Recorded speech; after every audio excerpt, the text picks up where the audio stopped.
السلام علیکم پیارے دوستو، ایسے ہی سچے واقعات سننے کے لیے ہمارے چینل اسلام میں نور کو ضرور سبسکرائب کر لیں۔ بسم اللہ الرحمن الرحیم۔ پیارے دوستو، پچھلی ویڈیو میں ہم نے آپ کو بتایا تھا کہ ابو سفیان عہد نامہ کو نیا کرنے کے لیے حضور صلی اللہ علیہ وسلم کی خدمت میں آیا تھا، لیکن مایوس ہو کر واپس چلا گیا۔ تو اس کے آگے کا واقعہ بیان کرتے ہیں۔ ابو سفیان کا ایمان لانا۔ قبیلہ بنو بکر اور قریش کے سرداروں نے اپنی وحشیانہ طاقت کے گھمنڈ میں مظلوم و بے کس بنو خزاعہ پر رات کے وقت حملہ کر کے بڑی بےرحمی سے انہیں کچل ڈالا تھا۔ وہ سمجھتے تھے کہ مسلمان سینکڑوں میل دور ہیں، وہ ان کی مدد کو کیا آئیں گے، لیکن کسی غیبی طاقت نے ان کے دلوں میں یہ ڈر پیدا کر دیا کہ مسلمان بنو خزاعہ کا بدلہ لینے کے لیے مکہ پر ضرور دھاوا بولیں گے۔ شاید اسی لیے انہوں نے ابو سفیان کو صلح نامہ نیا کرنے کے لیے مدینہ بھیجا تھا۔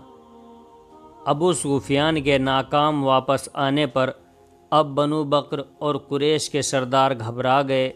انہیں یقین ہو گیا کہ اب قریش کے زوال کا وقت قریب آ گیا ہے۔ انہوں نے فوراً ادھر ادھر قاصد دوڑائے۔ ہر خاندان اور ہر قبیلے سے مدد کی درخواست کی گئی۔ کچھ ہی دنوں میں عربوں کے دستے آنے شروع ہو گئے اور لڑنے کی تیاریاں شروع ہو گئی۔ اگرچہ ابھی تک مسلمانوں کے حملے کی اطلاع مکے میں نہیں پہنچی تھی، پر مکے والوں پر مسلمانوں کا اتنا ڈر چھایا ہوا تھا کہ رات میں وہ سپنے میں ڈر ڈر کر اٹھ کر بیٹھتے تھے۔ قریش کے سردار زیادہ تر مکے سے نکل کر دور تک دیکھ آتے تھے کہ اسلامی فوج کے آنے کا کوئی نشان نظر تو نہیں آتا۔ ایک دن جب دن چھپ گیا تو ابو سفیان اور حکیم بن حجام گھوڑوں پر سوار مکہ کی گلیوں کو طے کرنے لگے۔ جب وہ بیت الحرم کے قریب پہنچے تو انہوں نے لوگوں کو کھڑے ہو کر کچھ فسفساتے ہوئے دیکھا۔ یہ دونوں ان کے قریب پہنچے۔ تم یہ دھیرے دھیرے کیا باتیں کر رہے ہو؟ ابو سفیان نے پوچھا۔ سیدی، میں ابھی مرہ جران سے آ رہا ہوں، وہاں ایک فوج اتری ہوئی ہے، بڑی شاندار فوج ہے۔ شاید بنو خزاعہ اپنے دوست قبیلوں کو جمع کر کے چڑھا لائے ہیں، میں ان سے فوج کا ذکر کر رہا ہوں۔ ایک نے بتایا، بنو خزاعہ شاندار فوج نہیں لا سکتے، کہیں مسلمان تو نہیں چڑھ آئے؟ ابو سفیان نے شبہ ظاہر کیا۔ ممکن ہے، اس نے جواب دیا۔ اچھا، تم اکرمہ بن ابو جہل، صفوان بن امیہ اور سلیح بن عمرو کو اس کی اطلاع کر دو۔ ابو سفیان نے کہا، میں اور حکیم خبر لینے جاتے ہیں، اور آگے بڑھ گیا۔ ابو سفیان اور حکیم وہاں سے چلے اور مکہ سے باہر نکل کر مرہ جران کی طرف تیزی سے روانہ ہوئے۔ یہ دونوں لگ بھگ 1 گھنٹے میں اس جگہ کے قریب پہنچ گئے۔ انہوں نے دور سے سینکڑوں جگہ آگ کی روشنی دیکھی۔ آگ کی روشنی میں خیمے چھولداریاں اور آدمی نظر آئے۔ انہیں دور دور تک آگ ہی آگ جلتی نظر آئی۔ واقعی شاندار فوج ہے، ابو سفیان نے حکیم سے کہا۔ دیکھتے ہو کتنے لوگ ہیں، اس کنارے سے اس کنارے تک پھیلے ہوئے ہیں، جہاں تک نظر جاتی ہے آگ ہی آگ نظر آتی ہے۔ حکیم نے کہا، میں تو یقیناً کہہ سکتا ہوں یہ فوج مسلمانوں کی ہے، بنو خزاعہ اتنی بڑی فوج نہیں لا سکتے۔ آؤ جلدی چلو اور لڑنے کی تیاریاں کرو۔ ٹھہرو، پہلے خوب جانچ پڑتال کر لو۔ ابو سفیان بولا کہ فوج کس کی ہے، کتنی ہے؟ ہمارے جاسوس کمبخت پتہ نہیں کہاں مر گئے، شاید وہ مسلمانوں سے مل گئے۔ حکیم نے کہا، ابو سفیان، اتنی فوج دیکھ کر مجھ پر ہول چھا گیا ہے۔ یہ فوج بنو خزاعہ کی ہو یا مسلمانوں کی، مکہ والوں کو کچل کر رکھ دے گی۔ میرا بھی یہی خیال ہے، ابو سفیان نے کہا۔ حکیم کچھ کہنا چاہتا تھا کہ آواز آئی، ابو سفیان! ابو سفیان اور حکیم دونوں چونک اٹھے۔ دونوں نے ادھر ادھر دیکھا۔ انہیں داہنے ہاتھ والے ریت کے ٹیلے سے ایک کھچر سوار نکل کر ان کی طرف بڑھتا نظر آیا۔ دونوں حیرت اور ڈر بھری نظروں سے انہیں دیکھنے لگے۔ جب سوار قریب آ گیا تو دونوں نے پہچانا وہ حضرت عباس تھے۔ ابو سفیان نے خوش ہو کر کہا، عباس تم کہاں؟ تم تو مدینہ روانہ ہو گئے تھے۔ حضرت عباس ان دونوں کے قریب آ کر کھڑے ہو گئے۔ ہاں میں چلا گیا تھا، انہوں نے فرمایا، مگر راستے ہی سے واپس آنا پڑا۔ ابو سفیان میں آج تم کو تلاش کرنے کے لیے نکلا تھا۔ سنو، خطرہ قریب آ گیا اور بھاگنے کی کوئی شکل نہیں۔ دو ہی باتیں ہیں، یا تو تم مسلمان ہو جاؤ اور عزت کی زندگی بسر کرو، یا کافر رہو اور غلام بن کر جیو۔ عباس ابو سفیان نے کہا، پہلے مجھے یہ بتاؤ کہ یہ فوج کس کی ہے؟ مسلمانوں کی، حضرت عباس نے کہا۔ ابو سفیان اور حکیم دونوں کے چہرے یہ سن کر پیلے پڑ گئے۔ ابو سفیان، حضرت عباس نے پھر کہا، وقت بہت کم ہے، میں چھپ کر تم کو اطلاع کرنے آیا ہوں۔ اب مسلمان ہونے میں ہی خیر ہے۔ میں تیار ہوں، ابو سفیان نے کہا، مگر کیا رسول خدا میرا قصور معاف کر دیں گے؟ ان کے اونچے اخلاق کو دیکھتے ہوئے میں یقین سے کہہ سکتا ہوں کہ وہ ضرور معاف کر دیں گے۔ حضرت عباس نے بتایا، کیا تم مجھے اپنی حفاظت میں لینا منظور کرو گے؟ ابو سفیان نے پوچھا۔ ہاں، میں تم کو اپنی حفاظت میں لینے کے لیے تیار ہوں، عباس بولے۔ شکریہ، ابو سفیان نے جواب دیا۔ حکیم، تم مکہ جاؤ اور قریش کے سرداروں کو اس فوج کے آنے کی خبر دے دو اور کہہ دو کہ خیریت اسی میں ہے کہ تم سب مسلمان ہو جاؤ۔ حکیم واپس چلا گیا۔ ابو سفیان حضرت عباس کے ساتھ فوج کی طرف بڑھے۔ یہ فوج واقعی مسلمانوں کی تھی۔ رات کو جب فوج آرام کرتی تھی، حضور صلی اللہ علیہ وسلم ایک نگرانی دستہ بنا دیتے تھے جو رات بھر گشت لگاتا رہتا تھا۔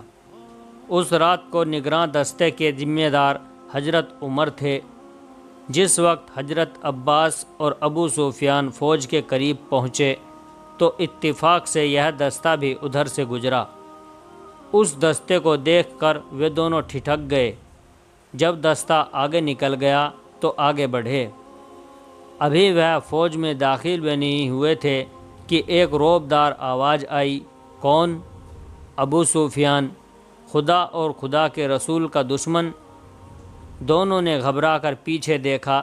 حضرت عمر لمبے لمبے قدم بھرتے ہوئے آ رہے تھے۔ جب وہ قریب آئے تو حضرت عباس نے فرمایا، عمر، اس وقت ابو سفیان میری حفاظت میں ہے، مگر تم نے اسلام کے دشمن کو حفاظت میں لیا کیوں؟ حضرت عمر نے سوال کیا۔ یہ میں رسول خدا صلی اللہ علیہ وسلم سے عرض کروں گا، حضرت عباس نے فرمایا۔ اچھا تو رسول خدا کے پاس لے چلو، حضرت عمر نے جواب دیا۔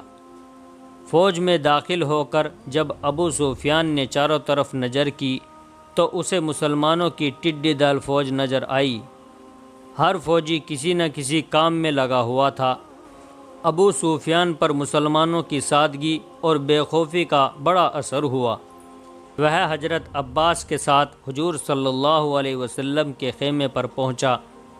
حضور صلی اللہ علیہ وسلم کا خیمہ فوج کے بیچ میں تھا۔ آپ کے خیمے پر اسلامی جھنڈا لہرا رہا تھا۔ وہاں صحابہ کرام کے بیچ میں آپ تشریف فرما تھے۔ حضرت عباس اور ابو سفیان سواریوں سے اترے اور حضور صلی اللہ علیہ وسلم کے سامنے پہنچے۔ ابو سفیان نے نہایت ادب سے جھک کر حضور صلی اللہ علیہ وسلم کو سلام کیا۔ ابو سفیان، کس لیے آئے ہو؟ حضور صلی اللہ علیہ وسلم نے پوچھا۔ مسلمان ہونے کے لیے، ابو سفیان نے شرم سے نظریں جھکا لی۔ کیا موت کے ڈر سے؟ حضور صلی اللہ علیہ وسلم نے فرمایا۔ نہیں، اپنی خوشی سے، ابو سفیان نے کہا۔ اسی بیچ میں حضرت عمر رضی اللہ عنہ بھی آ گئے۔ آپ نے آتے ہی فرمایا، اے اللہ کے رسول صلی اللہ علیہ وسلم، یہ کافر آج بے شرط قابو میں آ گیا ہے، حکم دیجئے میں اس کے وجود سے دنیا کو پاک کر دوں۔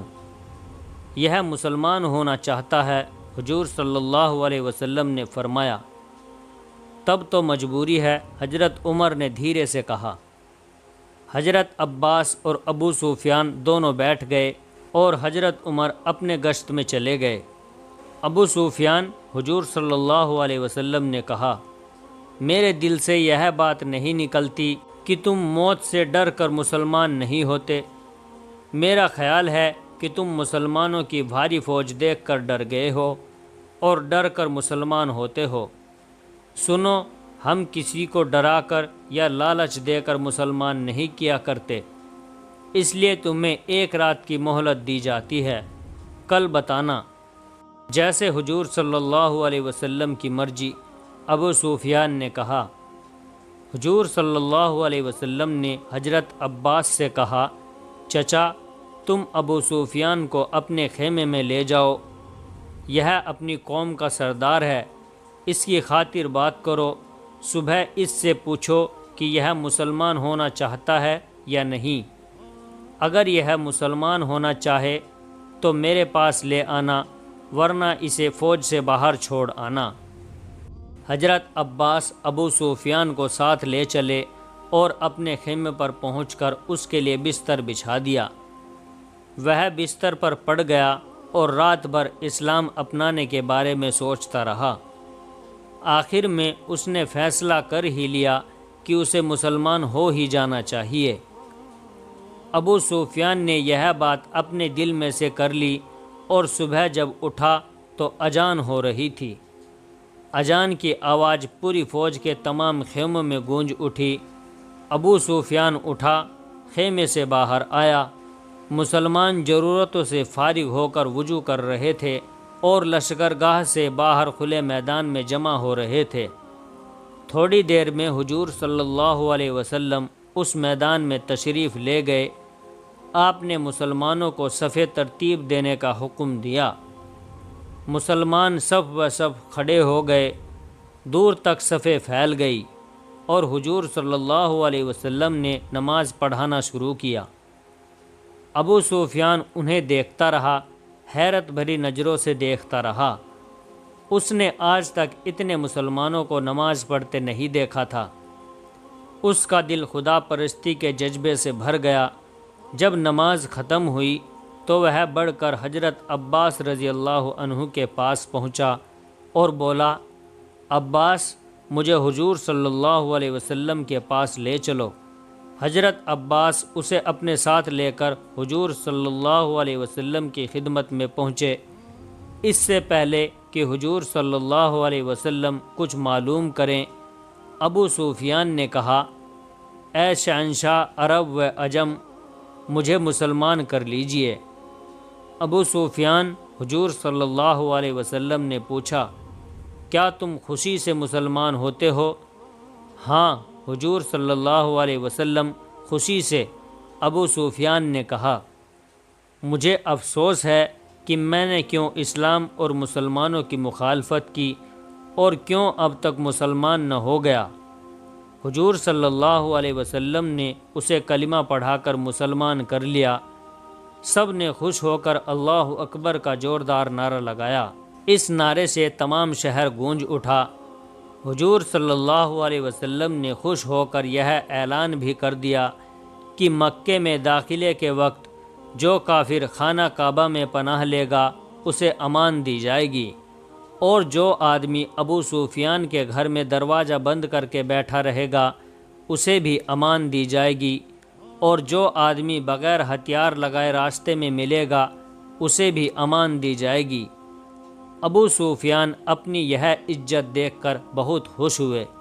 پیارے دوستو، اس کے آگے کا واقعہ ہم جلد ہی آپ کے سامنے پیش کریں گے، اور ویڈیو اگر اچھی لگی ہو تو ویڈیو کو لائک اور شیئر کیجئے، اور ہمارے چینل اسلام میں نور کو ضرور سبسکرائب کر لیں، اور جاتے جاتے ہمیں اپنا ایک پیارا سا کمنٹ ضرور کر دیں۔ السلام علیکم ورحمۃ اللہ وبرکاتہ۔